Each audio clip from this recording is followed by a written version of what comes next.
Olá, tudo bem? Bem-vindo ao canal Viver de Renda. Se inscreva no canal, deixe seu like e compartilhe com os amigos. Nos siga também no Instagram, Viver de Renda Canal. No Instagram eu coloco posts sobre empresas, sobre os seus resultados trimestrais, coisas sobre educação financeira, sobre investimentos. Vale a pena acompanhar o que eu posto também no Instagram, porque tem muita coisa complementar ao que é publicado aqui no YouTube. Meu nome é Clóvis Faleira, sou formado em Administração de Empresas, consultor na área empresarial.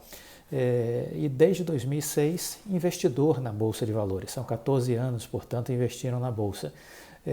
A minha experiência profissional acabou me ajudando muito do ponto de vista de análise de empresas, de projetos, de perceber a potencialidade de valorização de uma empresa e o que é que poderia determinar o sucesso, o êxito de uma empresa.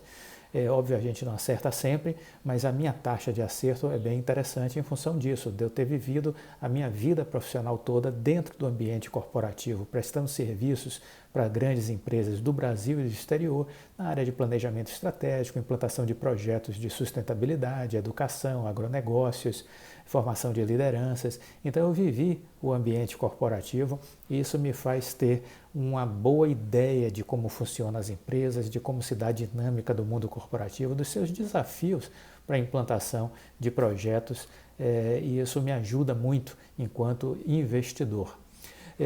Sábados e domingos a gente dedica o nosso resumo semanal. A gente elegeu como case de aprendizado a história da Oi, porque a Oi é uma empresa que é uma história muito rica, né, para a gente aprender.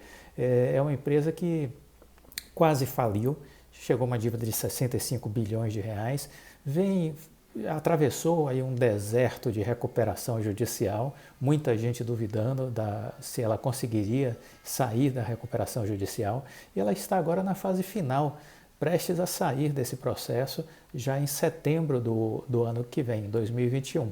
Então é um case muito rico, com muitas lições, muitos aprendizados. Vale a pena tanto para quem é investidor da Oi, como para quem investe em outras empresas. Mas nesse case a gente tem lições excelentes para o nosso aprendizado e o nosso crescimento enquanto investidor.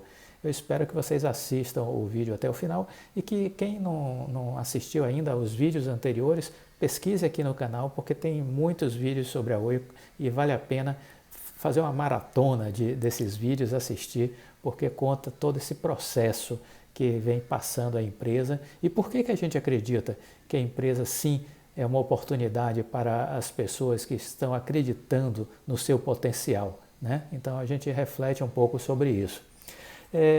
No resumo semanal a gente faz um apanhado aos sábados e domingos sobre os principais fatos e notícias da semana que de alguma forma repercutem na empresa. Ontem a gente fez o nosso programa falando sobre algumas dessas notícias e hoje a gente está consolidando o nosso resumo semanal, vamos dizer assim, nesse domingo. O que é que a gente gostaria aqui de compartilhar com vocês?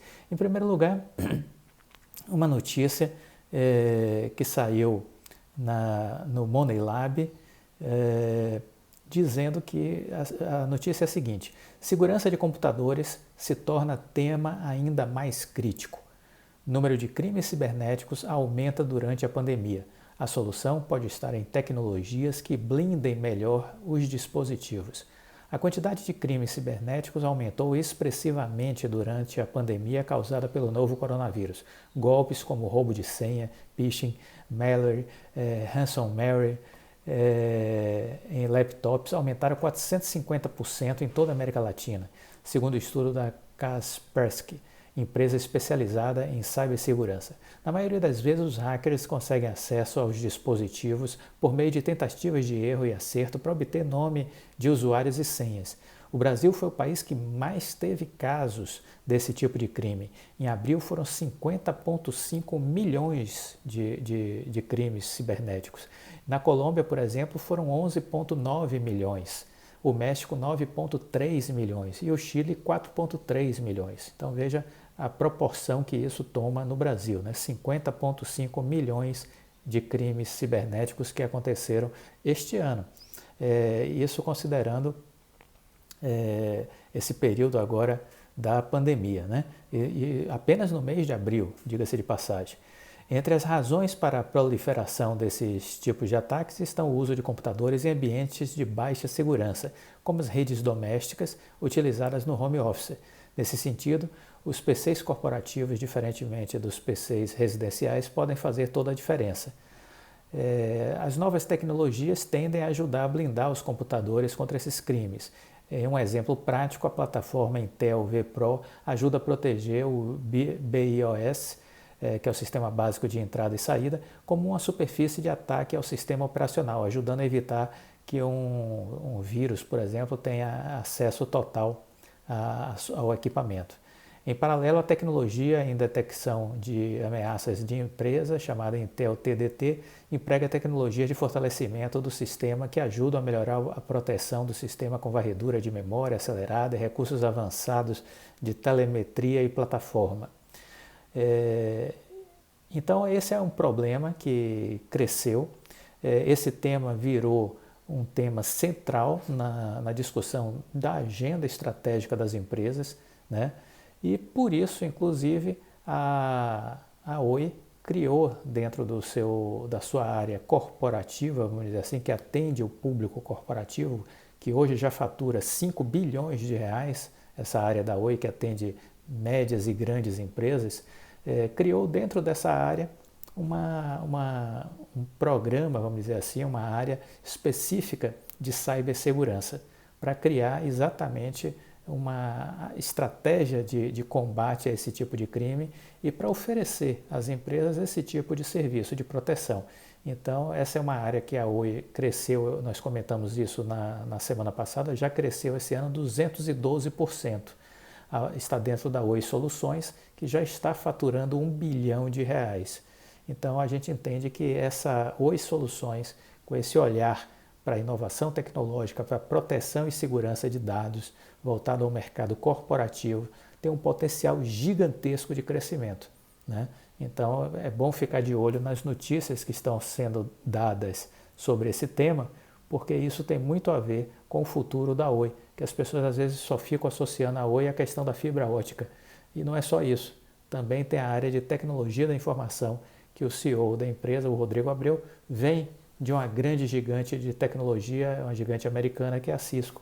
E ele traz na sua bagagem esse olhar para essa área de atendimento a médias e grandes empresas, nessa área de soluções, inovações tecnológicas, de proteção de dados, proteção dos ambientes corporativos com relação ao seu processo de acesso aos dados, né? E que é uma coisa que vem ganhando escala e gerando necessidade crescente. Então a Oi está se posicionando na hora certa para atender esse mercado. Muito bem, outro assunto que eu gostaria de compartilhar com vocês, aí já sobre um evento que vai haver, aí foi uma notícia que saiu na Telesíntese, que é um portal de telecomunicações e internet. Oi será responsável pela conexão da CCXP Worlds e pelo marketplace do festival. A expectativa é que a primeira versão 100% online do Festival de Cultura Pop atinja uma audiência de 100 milhões de pessoas no mundo, ok? A Oi vai patrocinar e conectar com a Oi Fibra o maior festival de cultura pop do planeta, o CCXP Worlds, que esse ano ganhou uma nova versão e em tempos de pandemia vai acontecer de forma totalmente virtual. Além de patrocinar o evento pelo 4º ano consecutivo, a Oi vai prover a internet oficial da CCXP Worlds e será responsável pela conectividade dos estúdios físicos em São Paulo, de onde acontecerão as transmissões. Além disso, o Oi Place, plataforma de vendas online da Oi, será o marketplace oficial do festival. Então veja que o marketplace da Oi está começando a ganhar tração, vamos dizer assim, né? Está ganhando velocidade. A expectativa da CCXP Worlds é que ela deva contar com cerca de 60 marcas e mais de 1.000 convidados, entre eles mais de 680 quadrinistas, e atingir uma audiência de 40 milhões de pessoas em todo o Brasil e cerca de 100 milhões no mundo inteiro. Então, uma notícia aí falando sobre a Oi e seus serviços, né? Sua área aí de infraestrutura e também a área de serviços. Uma outra informação interessante que a gente destacou aqui para compartilhar com vocês é que a Huawei, a empresa chinesa, né, que está voltada aí para o 5G, juntamente com a Claro e o governo de Goiás, estão implementando um projeto de 5G voltado ao agronegócio no Brasil. Tá? Então, né, na semana passada começou o primeiro projeto de implementação de rede de internet móvel 5G da chinesa Huawei no Brasil, voltado exclusivamente para o agronegócio, investimento em torno de 15 milhões de reais. A implementação da tecnologia no município de Rio Verde, que é um dos berços do agronegócio, na região centro-oeste do Brasil, ainda em caráter experimental, foi possível por uma parceria entre o governo de Goiás, por meio de sua Secretaria-Geral de Governadoria, a empresa chinesa de tecnologia e a empresa de telecomunicações Claro. O projeto conta também com o apoio da Secretaria de Estado, da Fundação de Amparo à Pesquisa do Estado e da Federação de Educação de Ciência e Tecnologia de Goiás. Tá? Segundo a Huawei, estações meteorológicas, sensores de umidade e drones estão sendo distribuídos pelas lavouras em Goiás. A rede será testada por pesquisadores das instituições de ensino e da Universidade Federal de Goiás. A ativação do sinal pela operadora Claro, que obteve licença de uso por 1 ano, promete viabilizar a coleta acelerada de dados nas áreas de plantio por meio desses objetos conectados. Então, aí uma notícia envolvendo 5G e envolvendo a empresa chinesa. Por que estamos falando nela? Porque existe aí toda uma celeuma em cima da Huawei, né? O governo Trump estava exigindo que alguns países descartassem dos seus leilões de 5G a presença da empresa. Falamos ontem que o Reino Unido tomou essa decisão. O Reino Unido está exigindo que todas as empresas de telecom substituam seus equipamentos de 5G para que a Huawei não esteja mais presente no Reino Unido oferecendo esse tipo de serviço. Né? Já deu inclusive um prazo para que isso seja observado. Aqui no Brasil, nós ainda não sabemos o que é que vai acontecer. O que há num primeiro momento, é uma simpatia do governo Bolsonaro vamos dizer assim, em atender essa demanda do governo americano, né, de não ter a Huawei participando do leilão de 5G. Existe um grupo de trabalho constituído na Câmara de Deputados e que está trabalhando isso com o Rodrigo Maia, e esse grupo de trabalho são 9 deputados que estão sendo indicados, e eles estão dizendo que se o governo soltar algum edital para impedir a participação da Huawei no leilão, que eles vão recorrer, vão levar esse assunto para ser discutido na Câmara, no Senado e, se for o caso, até no Supremo Tribunal Federal. Então, existe aí já uma declaração, vamos dizer assim, de guerra por parte da Câmara de Deputados, né? O governo, o que é que tem de concreto? O que se sabe até aqui é que o governo sim prepara uma minuta de banimento da Huawei, e as próprias operadoras de telefonia estão meio que chocadas com isso. Hoje, boa parte das empresas já utilizam equipamentos da Huawei e estão questionando se por acaso isso for adiante, né? Recentes reuniões entre as empresas, elas destacam que isso vai gerar um atraso na implantação do 5G e um custo, né? Então, o que é que se tem de informação sobre isso? As operadoras, elas avaliam que um possível banimento da fabricante chinesa geraria um grande problema. A Huawei ela já fornece equipamentos para as empresas de telecomunicações no Brasil, e na Claro, por exemplo, 55% das redes de celular já usa equipamentos da Huawei, né? Na Nextel são 100%, na Vivo 65%, na TIM 45%, na Oi 60% e na Algar telecom 50%.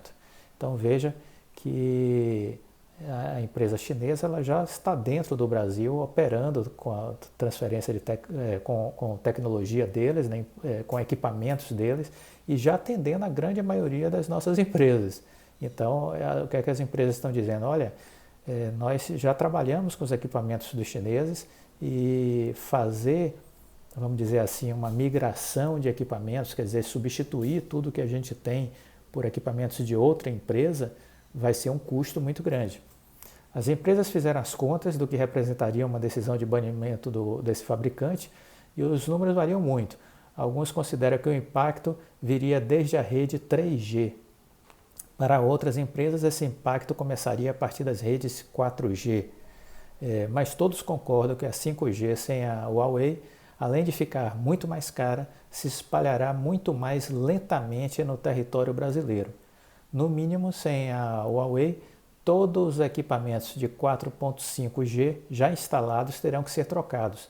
A empresa estima custos de mais de 200 bilhões para repor toda a tecnologia Huawei nas redes brasileiras, valor que pode estar superestimado na avaliação de outros especialistas do setor.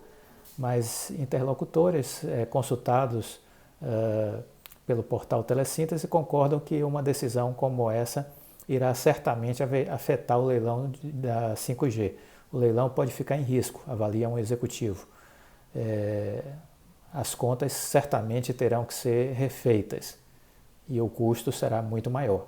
Então está aí uma análise da questão do ponto de vista econômico. Existe a questão do ponto de vista segurança, que é o que tem levado uma discussão dentro do governo, né, por conta da provocação feita pelos americanos, de que poderia haver acesso por parte dos chineses a informações e vamos dizer assim, furto de dados, de informações, né?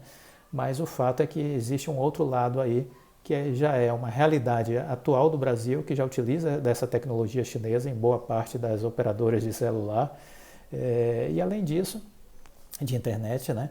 E além disso, a questão do custo adicional. Então, essa é uma discussão, vamos dizer assim, longa, que a gente não tem uma posição ainda do que vai acontecer, mas que a gente prevê aí o primeiro semestre de 2021 deverá ter vamos dizer assim, um debate aquecido envolvendo o núcleo do governo federal, que trata de segurança, com, vamos dizer assim, o Ministério das Comunicações, as empresas do setor, né, as empresas que já estão aqui na área de telecomunicações e as próprias fornecedoras, os grandes players internacionais, que são 3 os provedores de 5G hoje no mundo.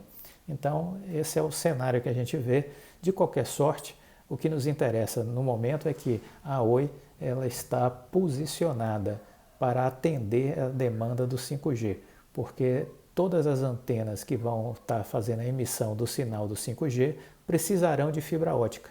E hoje a maior malha de fibra ótica do Brasil, que está quase em todo o território nacional, é a malha de fibra da Oi, que já são quase 400 mil quilômetros de fibra, né? Então é isso que a gente sabe, é isso que a gente entende, que para a Oi ela já está bem posicionada nesse setor para esse momento que está por vir. Essas eram as notícias desse final de semana. Espero que vocês tenham gostado do resumo semanal. Compartilhem com os amigos e até a próxima. Um bom domingo para todos vocês. Fiquem com Deus. Tchau.